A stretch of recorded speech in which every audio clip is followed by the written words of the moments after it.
Hello everyone, इस video lecture में हम बात कर रहे हैं क्लास 12th का chapter number 10 microbes in human welfare.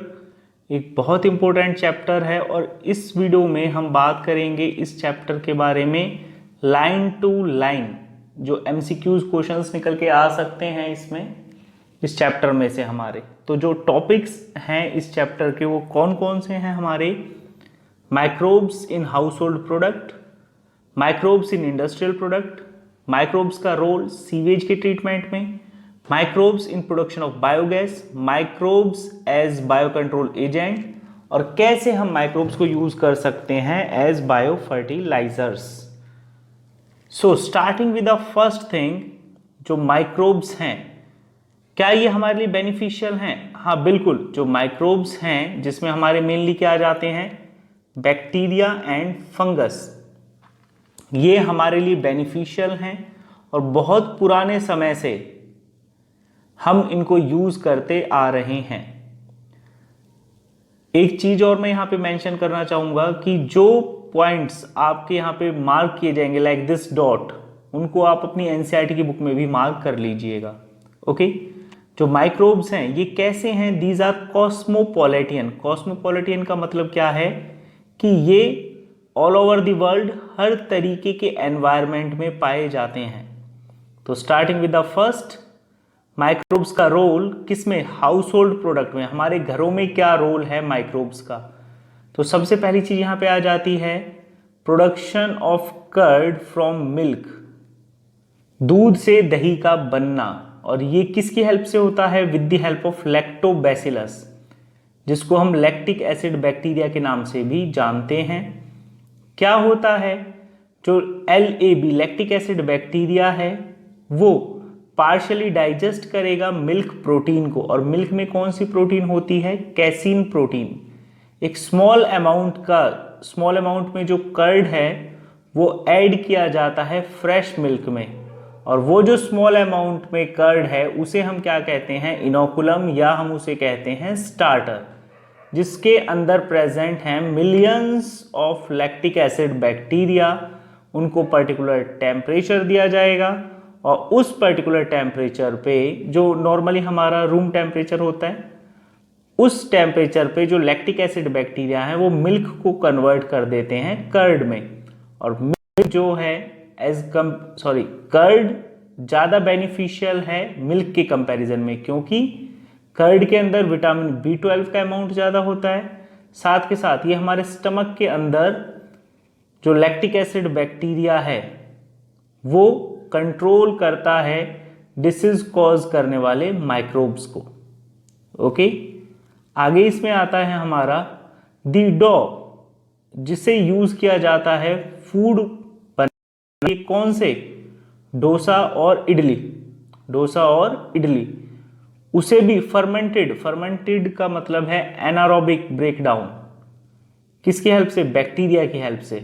और उसकी जो पफ्ड अप अपीयरेंस, यानी कि उसकी जो फूली हुई अपीयरेंस है वो किसकी वजह से है? Production of carbon dioxide gas. किसकी वजह से है वो? Production of carbon dioxide gas.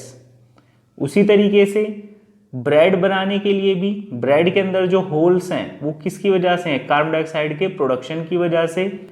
और वहां पे हमने यूज किया है किसको? बेकर्स ईस्ट, जिसका नाम है सैक्रोमाइसिस सेरिवेसी। एकमात्र ऐसा फंगस है जो यूनिसेलुलर है। ओके, सैक्रोमाइसिस सेरिवेसी मार्क कर लेंगे, बहुत इंपॉर्टेंट है ये। फिर यहां पे एक टर्म आती है टॉडी। टॉडी क्या है? एक ट्रेडिशनल ड्रिंक हमारे साउथ इंडिया का, जो किससे बनाया जाता है? Fermenting SAP. सैप का मतलब होता है प्लांट के अंदर जो वाटर प्रेजेंट है, जिसके अंदर न्यूट्रिएंट्स, मिनरल्स वगैरह सारी चीजें हैं। जब हम फर्मेंटेशन कराते हैं किसका? पाम का। ओके, माइक्रोब्स का रोल किस चीज के रिगार्डिंग और है?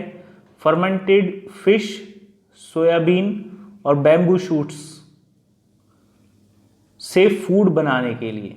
ओके, चीज बहुत पुराना फूड आइटम है हमारा। इसमें हमारा एक एग्जांपल आ जाता है किसका? About Swiss cheese. किसका आता है? Swiss cheese. और उसके अंदर जो बड़े होल्स हैं वो किसकी वजह से हैं? कार्बन डाइऑक्साइड के प्रोडक्शन की वजह से। और कौन से बैक्टीरिया की वजह से हैं ये? प्रोपियोनिबैक्टीरियम शर्मानी, प्रोपियोनिबैक्टीरियम शर्मानी की वजह से। रॉकीफोर्ट चीज वो एक फंगस की वजह से ग्रो किया जाता है जिसका नाम है पेनिसिलियम रॉकीफोर्टी। क्या नाम है उसका? पेनिसिलियम रॉकीफोर्टी। फिर इसमें आता है माइक्रोब्स का रोल इंडस्ट्रियल प्रोडक्ट में, यानी कि जब हमें बहुत बड़े लेवल पे प्रोडक्शन करना है तो यहाँ पे हम बड़े बड़े जो फर्मेंटर्स हैं, और फर्मेंटर्स क्या है? हमारे वेसल्स होते हैं जिनकी कैपेसिटी 100 से लेके 1000 लीटर तक या उससे भी ज़्यादा हो सकती है, क्योंकि हमें यहाँ जो प्रोडक्शन है वो बहुत ज़्यादा बड़े लेवल पे करना है। यहाँ डायग्राम में हमें फर्मेंटर्स शो भी किए हुए हैं। तो इसमें फर्मेंटेड बिवरेजेस जो अल्कोहलिक प्रोडक्ट्स हैं हमारे, तो हमने पढ़ा सैक्रोमाइसिस सेरिवेसी के बारे में, जो कि क्या है? एक यूनिसेलुलर ईस्ट है। ये जब ब्रेड बनाने में हेल्प कर रहा था तब हम इसको कह रहे थे बेकर्स ईस्ट, और जब ये हमें अल्कोहल बनाने में हेल्प करेगा तब इसको हम कहेंगे ब्रूअर्स ईस्ट। हम इसे कहेंगे ब्रूअर्स ईस्ट। ओके, डिपेंड करता है कि रॉ मटेरियल क्या यूज किया जा रहा है फर्मेंटेशन में। ओके, फिर इसमें क्या आ जाता है कि जो वाइन और बियर हैं ये कैसे प्रोड्यूस किए जाते हैं? विदाउट डिस्टिलेशन, बिना डिस्टिलेशन के, और इसीलिए जो इनके अंदर अल्कोहल का कंसंट्रेशन है वो काफ़ी कम होता है as compare to whisky, brandy और रम। इनके अंदर जो अल्कोहल का कंसंट्रेशन है वो ज़्यादा होता है क्योंकि ये डिस्टिलेशन प्रोसेस से प्रोड्यूस किए जाते हैं। फिर इसमें आगे आता है अबाउट एंटीबायोटिक्स, अबाउट एंटीबायोटिक्स। और एंटीबायोटिक्स एक्ट करते हैं, एंटीबायोटिक्स किल करते हैं माइक्रोब्स को, स्पेशली बैक्टीरिया को। और कैसे करते हैं? उनमें सेल वॉल की फॉर्मेशन नहीं होने देते, उनमें सेल वॉल की फॉर्मेशन नहीं होने देते। ओके, तो जो फर्स्ट एंटीबायोटिक थे वो किसने बनाई? वो बनाई अलेक्जेंडर फ्लेमिंग ने, जब वो काम कर रहा था किसके पास? स्टेफाइलोकोकस के साथ। यहाँ पे मेंशन किया हुआ है कि जो फर्स्ट एंटीबायोटिक थी वो एक चांस डिस्कवरी थी, यानी कि जो गलती से अपने आप डिस्कवर हो गया। और यहाँ पे एक टर्म आ जाती है चांस डिस्कवरी के लिए जिसे हम कहते हैं सेरेंडिपिटी। क्या कहेंगे जिसे हम? सेरेंडिपिटी। अलेक्जेंडर फ्लेमिंग जब काम कर रहा था स्टेफाइलोकोकस के साथ तब उसने देखा कि जितनी भी पैट्री डिश हैं जिसमें उसने स्टेफाइलोकोकस ग्रो किया हुआ है वहां पर एक पैट्री डिश ऐसी है जिसमें स्टेफाइलोकोकस ग्रो नहीं कर पा रहा। फिर उसने देखा कि वहां पे ऐसा क्या है, तो वहां पे उसने देखा कि एक माउल्ड फंगस जिसका नाम क्या था? पेनिसिलियम नोटेटम, वो स्टेफाइलोकोकस की ग्रोथ नहीं होने दे रहा था, यानी कि उसमें ऐसी प्रॉपर्टी हैं जो बैक्टीरिया को किल कर रही हैं। और आगे चल के दो साइंटिस्ट और अर्नेस्ट चेन और हॉवर्ड फ्लोरे, इन दोनों की हेल्प से पेनिसिलिन सक्सेसफुली लॉन्च किया गया और 1945 में इन्हें नोबेल प्राइज भी मिला तीनों को। किस चीज़ के लिए? एंटीबायोटिक को यूज़ करने के लिए, ताकि जो सेकेंड वर्ल्ड वॉर के दौरान इंजर्ड अमेरिकन सोल्जर्स थे उनको उनका ट्रीटमेंट किया जा सके। ओके, जो एंटीबायोटिक्स हैं वो काफ़ी ऐसी बीमारियां हैं जिनके अगेंस्ट दी जाती है। यहाँ पे एग्जाम्पल में मेंशन किया हुआ है, जैसे कि plague, whooping cough, diphtheria, leprosy, इन सब के अगेंस्ट। फिर इसमें आता है आगे नेक्स्ट पैराग्राफ, ये सबसे ज़्यादा इंपॉर्टेंट पैराग्राफ है, chemicals, enzymes and other bio active molecules. तो पहले केमिकल्स की बात कर लेते हैं। जो माइक्रोब्स हैं वो हेल्प करते हैं किस चीज़ में? ऑर्गेनिक एसिड्स बनाने के लिए, अल्कोहल बनाने के लिए और कुछ एंजाइम्स के लिए भी। तो सबसे पहले एस्परगिलस निगर जो कि एक फंगस है, तो ये किस चीज़ को बनाने में हेल्प करता है? Citric acid. एसिटोबैक्टर एसिटी जो क्या है? एक बैक्टीरिया है, इससे क्या बनता है? Acetic acid. क्लोस्ट्रीडियम ब्यूटाइलिकम एक बैक्टीरिया है, क्या बनता है इसे? Butyric acid. और लैक्टोबैसिलस पढ़ा हमने, क्या बनता है इसे? Lactic acid. ईस्ट सैक्रोमाइसिस सेरिवेसी वो किस चीज़ के प्रोडक्शन में हेल्प करता है? इथेनॉल, अल्कोहल के। लाइपेज एंजाइम यूज किया जाता है डिटर्जेंट इंडस्ट्री में, क्योंकि इसकी हेल्प से जो ऑयल स्टेन्स हैं, ग्रीस के जो दाग हैं, ऑयल के चिकनाई के जो दाग हैं, वो सारे आराम से हटाए जा सकते हैं। और फिर यहाँ पे दो नाम और आते हैं, पैक्टिनेज और प्रोटीएजेज एंजाइम्स। इनको यूज़ किया जाता है किस में, फ्रूट जूस इंडस्ट्री में, ताकि जो पैक्ड जूसेस हैं उनको ज़्यादा क्लियर किया जा सके। फिर यहाँ पे नाम आता है स्ट्रेप्टोकाइनेज। स्ट्रेप्टोकाइनेज जो प्रोड्यूस किया जाता है कौन से बैक्टीरिया की हेल्प से, स्ट्रेप्टोकोकस बैक्टीरिया की हेल्प से। और क्या काम आता है, क्लॉट बस्टर, यानी कि अगर हमारी ब्लड वेसल्स के अंदर कोई ब्लड क्लॉट हो जाता है तो इसको रिमूव करने के लिए, ताकि हार्ट अटैक वगैरह ना आए पेशेंट को। एक और बायोएक्टिव मॉलिक्यूल है जिसका नाम है साइक्लोस्पोरिन ए, जो काम करता है किस तरीके से, इम्यूनोसप्रेसिव एजेंट के तरीके से ऑर्गन ट्रांसप्लांटेशन के दौरान। और ये किससे प्रोड्यूस होता है, एक फंगस से, जिसका नाम क्या है, ट्राइकोडर्मा पॉलीस्पोरम।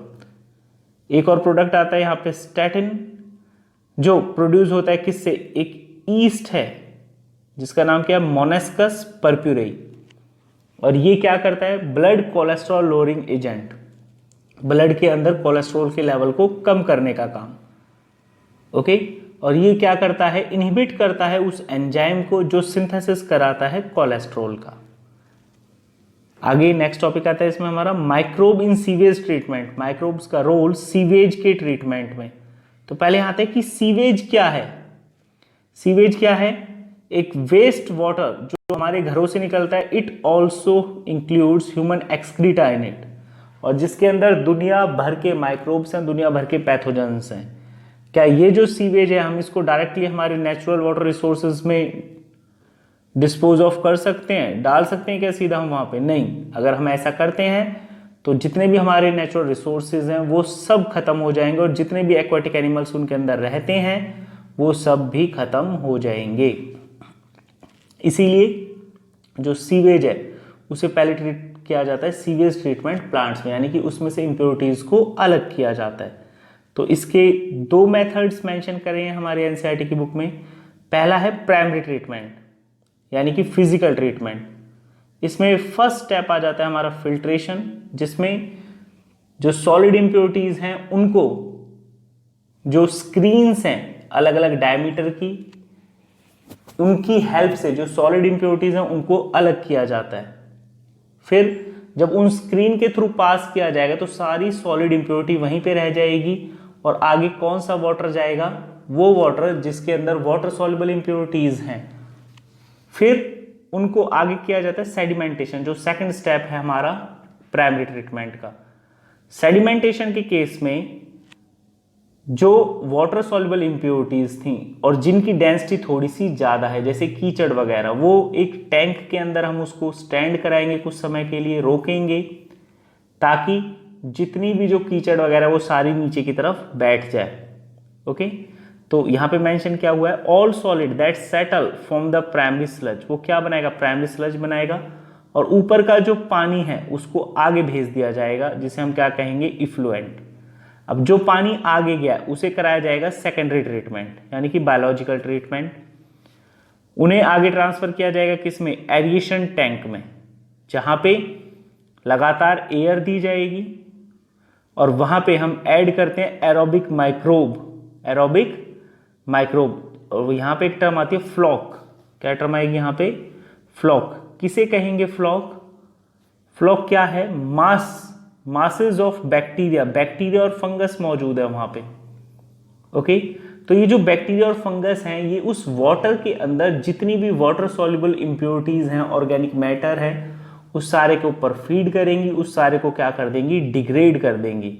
और जब ऐसा करेंगी तो जो BOD, बायोकेमिकल ऑक्सीजन डिमांड है वाटर की, वो क्या हो जाएगा, घट जाएगा। और जब BOD घटता है तो वाटर कैसा होगा, हाईली प्यूरिफाइड होगा। और अगर BOD किसी वाटर का ज़्यादा है तो वो वाटर उतना ही ज़्यादा पॉल्यूटेड होगा। मेंशन क्या हुआ है इसमें, the greater the BOD of waste water more is the polluting potential, वो उतना ही ज़्यादा क्या होगा, पॉल्यूटेड होगा। ओके, जब एक बार BOD कम हो जाएगा सीवेज वाटर का, तो उसके बाद उस सारे को ट्रांसफर कर दिया जाता है सेटलिंग टैंक में, और वहाँ पे जो बैक्टीरियल फ्लॉक था उसे सेडिमेंट होने दिया जाता है, यानी कि नीचे उसको रुकने दिया जाता है, और ये जो सेडिमेंट है उसे हम क्या कहते हैं, एक्टिवेटेड स्लज।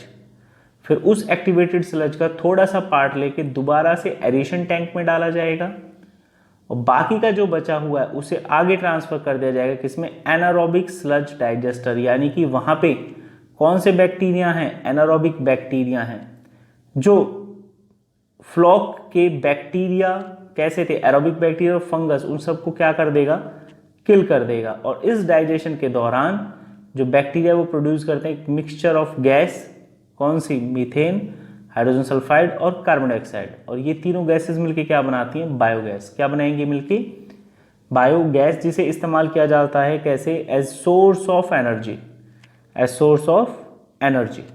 ओके, फिर यहां पे टर्म्स आती हैं, ये दो फुल फॉर्म पूछ ली जाती हैं बहुत बार, Ganga action plan and YAP, Yamuna action plan. Okay, फिर आता है माइक्रोब्स का role in the production of biogas. तो बायोगैस जिसके अंदर मैक्सिमम अमाउंट किसका है, मीथेन का। किसका है मैक्सिमम अमाउंट, मीथेन गैस का। ओके, तो जैसे हमने देखा जब फर्मेंटेशन हो रहा है तो वहां पे प्रोडक्शन हो रहा है गैस का, और वहां पे मेन गैस कौन सी थी, CO2। कुछ बैक्टीरिया ऐसे हैं जो एनारोबिकली ऑक्सीजन की एब्सेंस में सेलुलोज के मटेरियल को ब्रेक डाउन करते हैं और मीथेन के साथ साथ कार्बन डाइऑक्साइड और हाइड्रोजन गैस भी प्रोड्यूस करते हैं। उन बैक्टीरिया को हम कहते हैं मिथेनोजेंस, और उन्हीं में एक कॉमन बैक्टीरिया है मिथेनोबैक्टीरियम। क्या है, मिथेनोबैक्टीरियम। ओके, जो सेलुलोज मटेरियल है वो प्रेजेंट होता है किसमें, in the food of cattle, गाय और भैंस का जो फूड है। ओके, जो कहाँ प्रेजेंट है, उनके रूमेन में। रूमेन क्या है, हमने पढ़ा है कि जो गाय और भैंस हैं वो कैसे हैं, रूमिनेंट एनिमल हैं, उनका कंपाउंड स्टमक होता है, और कंपाउंड स्टमक का ही एक पार्ट है उनमें रूमेन। ओके, वहीं पे क्या होगा, ब्रेक डाउन होगा किसका, सेलुलोज मटेरियल का, किसके हेल्प से, मिथेनोबैक्टीरियम की हेल्प से, और क्या प्रोड्यूस होती है, बायोगैस। क्या प्रोड्यूस होती है, बायोगैस। तो जो डंग है उसे भी यूज किया जा सकता है किस तरीके से, as a generation of biogas, जिसे हम गोबर गैस के नाम से भी जानते हैं। तो डायग्राम आता है बायोगैस प्लांट के बारे में। तो जो बायोगैस प्लांट है वो एक कंक्रीट टैंक है 10 से 15, जिसकी 10 से 15 फीट डीप गहरा होगा, जिसमें बायोवेस्ट, जिसे हम कहते हैं स्लरी, और स्लरी हम किसको कहेंगे, डंग प्लस वाटर, उसे हम क्या कहेंगे, स्लरी। यहां डायग्राम में मेंशन कर देते हैं। ये वाला पार्ट है इनलेट, डंग और वाटर, क्या कह देंगे इन दोनों को मिला के हम, स्लरी। ये है डाइजेस्टर जहां पे ब्रेक डाउन हो रहा है सेलुलोज मटेरियल का, और प्रोड्यूस हो रही है बायोगैस, यहां पे मेंशन किया हुआ ये रहा। और जो वेस्ट है वो किस में आ जाएगा, आउटलेट में, जो यहाँ पे मेंशन किया स्लज, और इसे इस्तेमाल कर लिया जाता है कैसे, मैन्योर के तरीके से। कैसे इस्तेमाल कर लिया जाता है इसे, लाइक एज मैन्योर। ओके, और जो ये गैस है इसे यूज कर लिया जाता है कुकिंग के लिए और लाइटिंग के लिए। यहाँ पे इंडिया जैसे कि हमारा एग्रीकल्चरल कंट्री है, तो यहाँ पे दो फुल फॉर्म आ जाती हैं हमारी, IARI, Indian agriculture research institute, और KVIC, khadi and village industrial commission. तो इन दोनों की हेल्प से दुनिया भर के जो बायोगैस प्लांट्स हैं वो हमारे विलेजेस में लगाए जाते हैं, ताकि एनर्जी की सप्लाई प्रोवाइड की जा सके। फिर इसमें आता है microbes as bio control agent, microbes as bio control agents. तो जो पेस्ट हैं, पेस्ट हम किसको कहते हैं, हार्मफुल इंसेक्ट्स, जो फसल को नुकसान पहुंचाते हैं, उसकी पैदावार को घटाते हैं। उनको रोकने के लिए हम यूज करते थे अब से पहले पेस्टिसाइड्स, इंसेक्टिसाइड्स, जो कि क्या है, केमिकल सब्सटेंसेस हैं, लेकिन ये बहुत ज़्यादा टॉक्सिक हैं, बहुत ज़्यादा हार्मफुल हैं। अगर ये हमारी फूड चेन में आ जाते हैं तो बायोमैग्निफिकेशन के प्रोसेस की वजह से हमारे लिए बहुत ज़्यादा नुकसानदायक हो सकते हैं। तो इसलिए bio control of paste and disease, उसका एक बेस्ट मेथड है कि प्रीडेटर प्रे इंटरेक्शन। जो पेस्ट हमारी फसल को नुकसान पहुंचा रहे हैं उसका जो नेचुरल प्रीडेटर है उसे वहां पे इंट्रोड्यूस कराया जाए, ताकि वो पेस्ट की पॉपुलेशन को कंट्रोल कर सके। यहाँ पे कॉमन एग्जाम्पल आ जाता है हमारा लेडी बर्ड और dragon flies. Lady bird control करती हैं एफिड्स को और ड्रैगन फ्लाई कंट्रोल करता है मॉस्किटो को। ओके, बीटी कॉटन बायोटेक्नोलॉजी में भी हमने पढ़ा, जो बीटी कॉटन है वो किल करता है कॉटन वॉलवॉर्म को, और कॉटन वॉलवॉर्म क्या है, पेस्ट है, किसका, कॉटन का। ओके, तो जो इंसेक्ट है वो खाता है किसको, इंसेक्ट का जो लार्वा है, जो इंसेक्ट का लार्वा है या जो कॉटन वॉलवॉर्म है वो जब बीटी कॉटन को खाएगा, ओके, तो उसके अंदर जाके जो बीटी कॉटन है वो कन्वर्ट हो जाता है टॉक्सिन प्रोटीन में और वो किल कर देगा किसको, कॉटन वॉलवॉर्म को। ओके, यहाँ पे मेंशन किया हुआ है ये हमारा बीटी कॉटन के बारे में। एक और बायो कंट्रोल मेथड है जिसमें हमारा आता है फंगस का नाम ट्राइकोडर्मा। ट्राइकोडर्मा स्पीसीज जो है वो कैसी है, फ्री लिविंग फंगस है और ये कंट्रोल करता है किसको, प्लांट पैथोजेंस, प्लांट पैथोजेंस को। कहाँ पे पाया जाता है, रूट इकोसिस्टम में, प्लांट्स की रूट में। ओके, बैक्यूलो वायरस किस में आ जाता है, हमारा न्यूक्लियोपोलीहेड्रोवायरस फैमिली में आ जाता है और जीनस में, सॉरी। ओके, और ये अटैक करता है स्पेसिफिक इंसेक्ट्स को और आर्थ्रोपोडा को, इसीलिए इसे सबसे ज़्यादा यूज किया जाता है IPM integrated pest management programme में। और इसका वर्क ऑफ एक्शन कैसा है, स्पीसीज स्पेसिफिक है। ये कैसा है, ये स्पीसीज स्पेसिफिक। ओके, लास्ट इसमें आता है माइक्रोब्स एज बायो फर्टिलाइजर। कैसे बायो फर्टिलाइजर के तरीके से हम इस्तेमाल कर सकते हैं, तो बायो फर्टिलाइजर यानी कि जो बढ़ाएंगे किसको, फसल की पैदावार को। ओके, तो बायो फर्टिलाइजर्स का बहुत ज़्यादा यूज किया जाता है ऑर्गेनिक फार्मिंग में। ऑर्गेनिक फार्मिंग में जो मेन सोर्स है बायो फर्टिलाइजर का वो क्या है, बैक्टीरिया, फंगस और शानोबैक्टीरिया।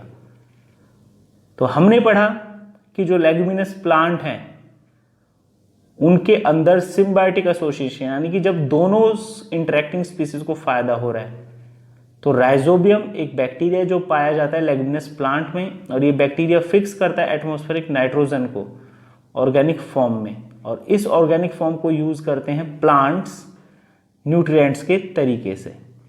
और भी बैक्टीरिया हैं जो कैसे हैं, फ्री लिविंग, कौन कौन से, एजोस्पाइरलम और एजोटोबैक्टर, और ये भी नाइट्रोजन का जो कंटेंट है सॉइल में उसे इंक्रीज करते हैं। फिर फंगस का नाम आता है, सिम्बायोटिक एसोसिएशन बनाता है प्लांट्स की रूट के साथ जिसे हम कहते हैं माइकोराइजा, और कौन से जीनस के, ग्लोमस जीनस के, वो क्या बनाएंगे, माइकोराइजा बनाएंगे।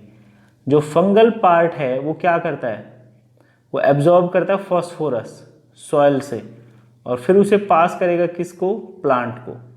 Okay, plant having such association वो भी और बेनिफिट शो करता है, जैसे कि resistant to root borne pathogen, भाई रूट के अंदर जो पैथोजन्स हैं, ओके, उनसे बच जाता है वो।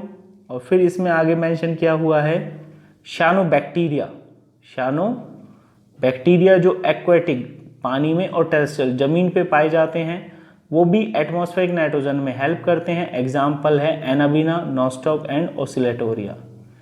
पैडी फील्ड्स में जो शानोबैक्टीरिया हैं वो बायोफर्टिलाइजर का काम करते हैं। ब्लू ग्रीन एल्गी वो क्या करता है, ऐड करता है ऑर्गेनिक मैटर और सॉइल की फर्टिलिटी को इंक्रीज करेगा। आज के समय में बहुत सारे बायोफर्टिलाइजर्स हमारे मार्केट में अवेलेबल हैं और ये काफ़ी ज़्यादा सस्ते होते हैं as compare to the chemical fertilisers. Okay, तो होप सो आपको ये सारा जो चैप्टर है ये समझ में आ गया होगा। Okay, thanks a lot.